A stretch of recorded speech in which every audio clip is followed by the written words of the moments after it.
Welcome to a Cycle Skip and You. This is a Cycle Skip guide. My name is Pinkie. I'm a top AO any percent player, and I'm here today to help you try and get your first Cycle Skip. Now, to start with, requirements, I'm immediately going to say if you can't play above 60 FPS, then you can't do this. Like, straight up. Like, minimum requirement, at least like 100 FPS. I recommend playing at 200 or 300 FPS if you can, uncapped. Otherwise, at least 100 FPS. If you're playing at 60 FPS, you can't do it. Okay, so just get that out of the way immediately. Besides that, just I want to start with saying like I don't I don't want everyone to be like overwhelmed thinking that cycle skip is this impossible thing to do when it's really not.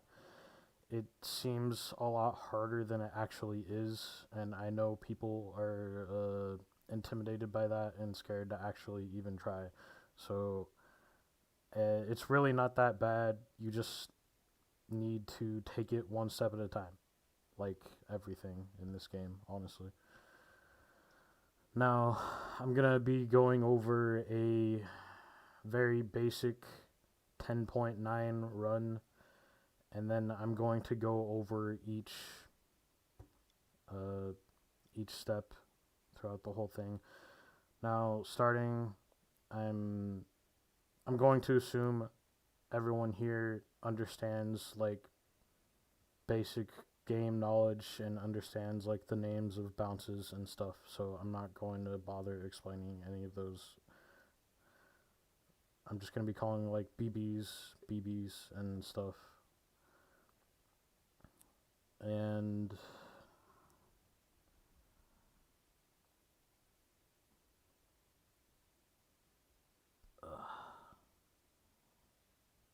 my mind went blank. This isn't scripted or anything either. I'm just doing it unedited.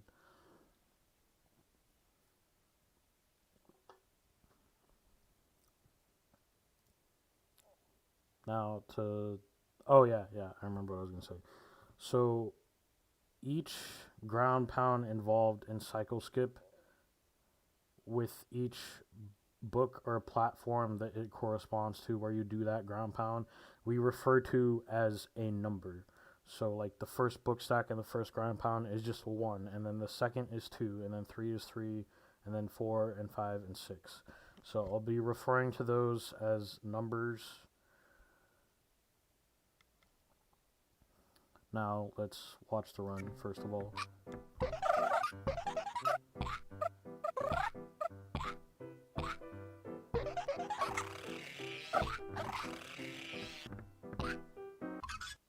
Okay, so yeah, pretty generic, like I said. Now we'll start talking about one. So the first book stack is harder than you would think it is because it's not just like, oh, like you can't just do an aerial BB off the edge because that's too slow. So you very specifically have to do an instant BB off of it, which involves actually landing on the book stack. So there's one of two ways of doing this. You simply just jump onto the book stack. It doesn't matter which way, how. You can do a short hop onto it. I do a short hop. Other people do a full hop. As long as you just land on the book stack and then walk. And then you just run off the edge and instant ground pound BB off of the edge. You'll know if you do it right if Ame actually does a flip or not. If she does the flip, then you didn't do it right and you don't have enough time to actually do the cycle skip. This is really important. So if you actually do it correctly, then it will be like this. You won't do the flip. You just go, and that's required to do the cycle skip. So That's the first thing you need to work on, is actually doing those correctly, because I think people misunderstand and think that you can like just do it, and even if you flip, like you can still do it, or like if you do an aerial BB you can do it. You can't do that. It doesn't work, because then you're a quarter of a second behind, because that's how much time a GP takes. So you don't have enough time to actually finish the cycle skip. Then if you do a flip or you do an aerial BB, then you can get to the elevator doing cycle skip still, but you won't actually be able to complete the cycle skip because it's too slow and you don't have enough time. So yeah, just remember, no flip and you're good. Just make sure you don't flip. Okay, so that's one. Moving on to two. All two is just doing an aerial BB. Very simple, straightforward. You either get it or you don't. And then you move on to three. Three can be kind of tricky because you need to be left enough. You need to be left enough to actually make it to four. And if you ground pound too far into the middle on three, then you'll be too far to the right and you won't be able to make it onto four. So you want to ground pound. You want to try and ground pound as far as you can to the left on three, but without actually doing an edge bounce or an aerial BB. Or does that even make sense? Yeah, it does.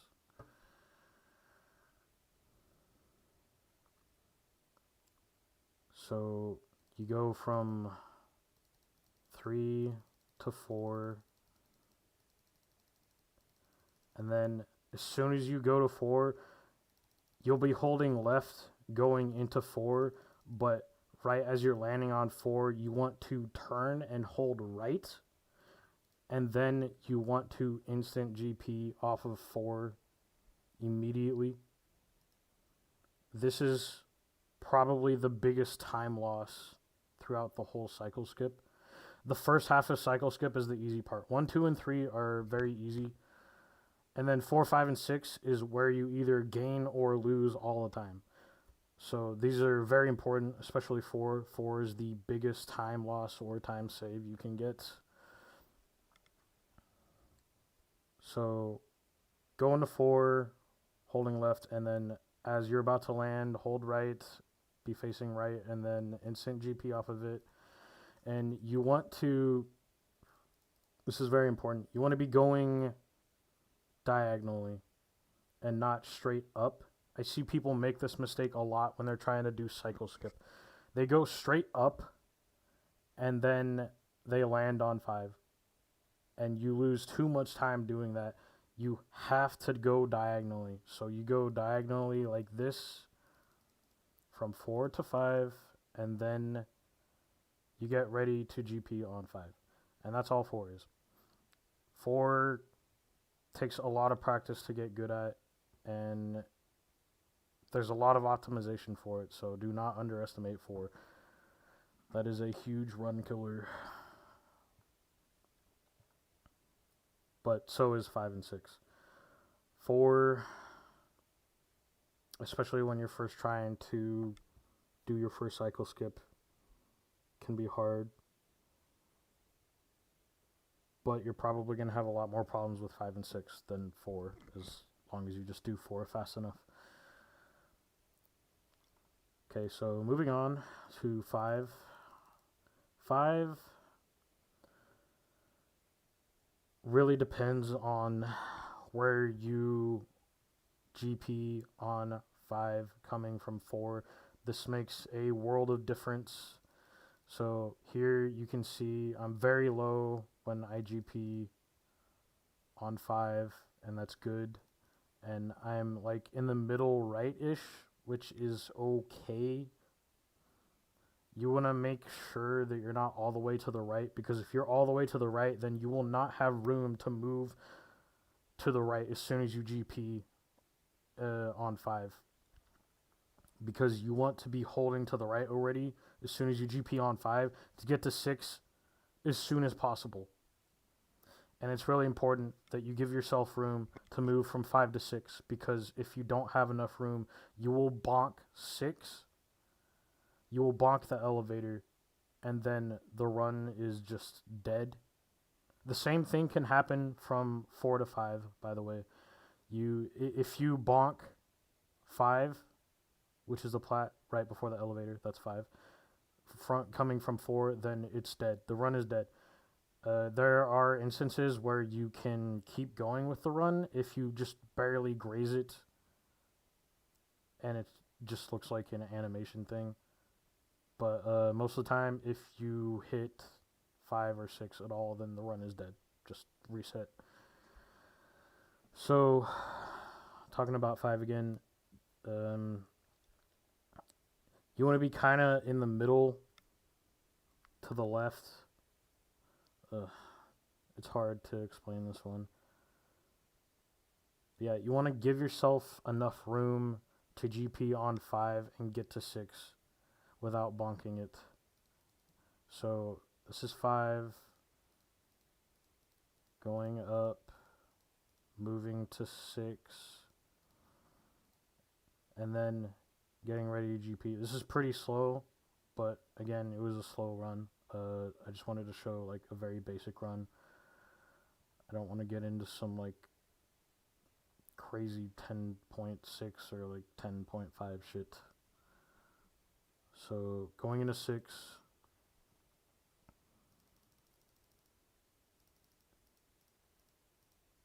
you hold right from 5 to get to 6 and GP on it as soon as possible. On 6, you want to make sure that you're not left enough to edge bounce off of it. That would be really bad. A lot of runs end that way. But you also want to make sure that you're not too far right, because if you are, then you will go too slow and then you won't make it to diagonal. So this is pretty high, but it's far left enough for me to make it. You can GP a lot sooner than this, but that doesn't matter right now. So 6, and then going up, barely make it up to diagonal, and then ground pound off diagonal, and then you just danger jump, GP on ramp, and finish the run. The way you finish the rest is really preference and up to you, but I'll go over how I do that as well. So after diagonal, that's when the cycle skip is considered done. As soon as if you make it to diagonal, you're done with the cycle skip. The whole cycle skip is just those 6 bounces. So after that, congratulations, you've done your first cycle skip. And something really important I want to talk about right now is, please don't beat yourself up if you don't finish the run after you have completed your first cycle skip. Like, if you fail danger jump or you fail mom and you fall off or something, like, it's fine. Like, just remember that you already did cycle skip once and you can definitely do it again. So please don't get discouraged and try again. Now, moving on from 6, you do diagonal and then danger jump. And for danger jump, you want to full jump completely into the ramp, and then I prefer GPing where the mustaches are. It's just a really easy thing to do. And then right here for plant skip, you can either do a short hop or a full jump. Now, these are 2 very different things. I prefer doing a short hop because it makes it a lot easier. All you have to do is just a short hop. You hold right or hold forward the whole time. You just slide off the cork board and land on mom, and then you can either instant mom, or if you're uncomfortable with going for instant mom on your first cycle skip, which is understandable, I don't blame you, then you can opt for just ground pounding on mom clearly from the air, like before you actually land on it, or you can jump off the cork board into the air and then GP on mom from the air, like basically guaranteed.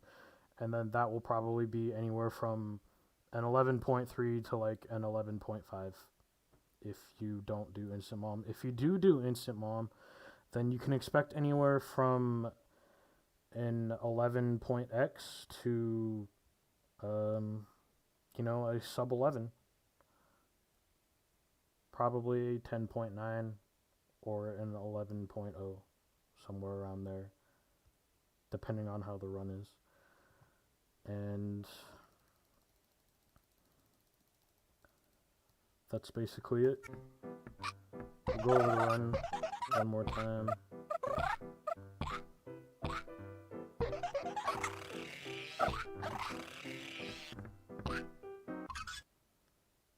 So yeah, that's cycle skip, and I hope I was able to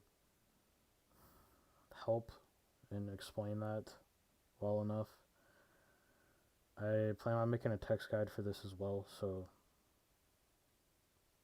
it'll be easier to look at that. But I was just trying to go over a couple of scenarios where I know cycle skip runs usually die and people struggle with, and the things that you should be doing, which most importantly is 4 and 5, honestly. Well, 4, 5, and 6. Because you need to do those a very specific way or you're not going to make it. Oh yeah, one other thing I wanted to talk about is on 6. If your 4 is bad and your 5 is bad, well, chances are you're probably not going to have enough time. But if you can get a good 6, there are times where you just barely don't make it.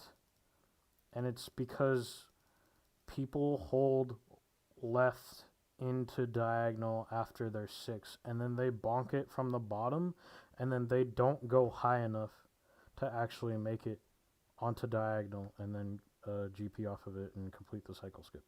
So it's really important that you don't do that. Do not hold left after your 6 unless you know what you're doing. You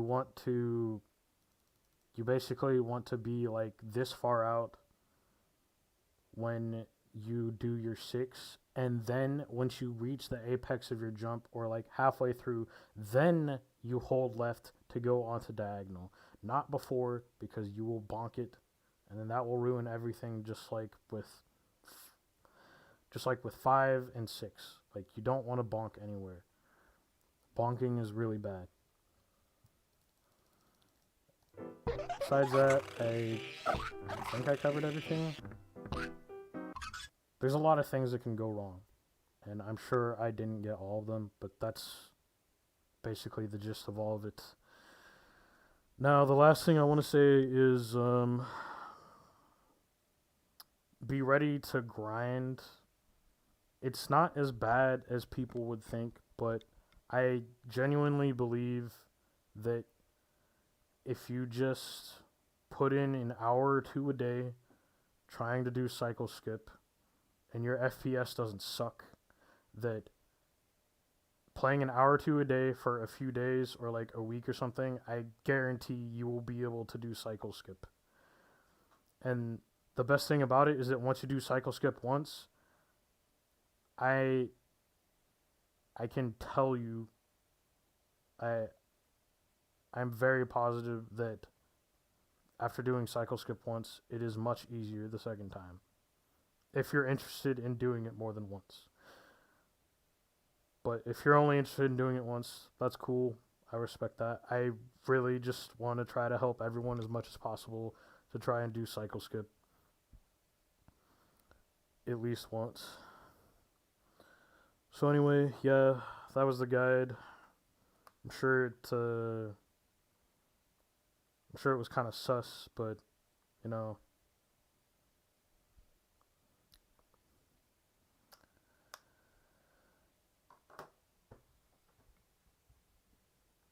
So anyway, thanks. See you.